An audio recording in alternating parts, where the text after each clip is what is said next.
Bangladesh premier লিগের আসন্ন মৌসুমে আসছে নতুন ট্রফি। 12তম আসরের জন্য নতুনভাবে ট্রফি বানানোর কার্যক্রম চলছে। এছাড়া ষষ্ঠ দল হিসেবে নোয়াখালী এক্সপ্রেসের যুক্ত হওয়ার বিষয়টিও আগেই জানা গিয়েছিল।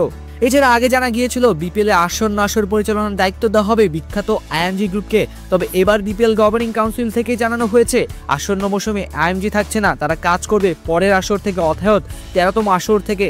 এবার এই বিপিএল এর প্রোডাকশন এসেছে বড়সড় পরিবর্তন। রিয়েল ইম্প্যাক্টের বদলে দায়িত্ব দেওয়া হয়েছে পাকিস্তানের প্রতিষ্ঠান ট্যান্স প্রোডাকশন অ্যান্ড টেকনোলজিকে। সবচেয়ে কম দর দেওয়ায় তাদেরকেই বেছে নেওয়া হয়েছে। টিভিটির অভিজ্ঞতা অবশ্য বেশ সমৃদ্ধ। 35 বছর অভিজ্ঞ এই প্রতিষ্ঠান বিশ্বজুড়ে বিভিন্ন বড় ক্রীড়া ইভেন্ট সম্প্রচার করে থাকে। এই চুক্তিতে বিসিবির প্রায় 6 কোটি টাকা সাশ্রয় হচ্ছে।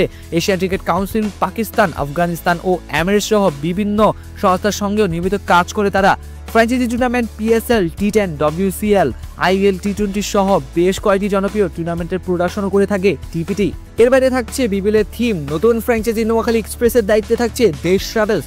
সব ফ্র্যাঞ্চাইজি প্রতিষ্ঠান বিসিবির ইন্টিগ্রেটেড ইউনিট এবং ল এনফোর্সমেন্ট এজেন্সি থেকে ছাড়পত্র পেয়েছে। গভর্নিং কাউন্সিলের পেজ বিজ্ঞপ্তিতে সব দল ফ্র্যাঞ্চাইজি ফি এবং ব্যাংক গ্যারান্টি পরিশোধ করেছে বলে জানানো হলেও কাউন্সিলের সদস্য সচিব ইফতেখার রহমান মিঠু বলেছেন, 4 দল ব্যাংক গ্যারান্টি দিয়েছে, এখনো বাকি আছে 2 দল।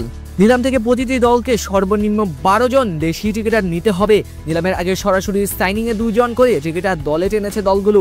সর্বোচ্চ 14 জন দেশি ক্রিকেটারকে দলে রাখা যাবে। স্কোয়াড বানানো যাবে সর্বোচ্চ 22 জন ক্রিকেটার নিয়ে। নিলাম থেকে সর্বনিম্ন 2 জন বিদেশি নিতেই হবে। আগামী 30 নভেম্বর লা মেরিডিয়ানে বিপিএল প্লেয়ার্স অকশন।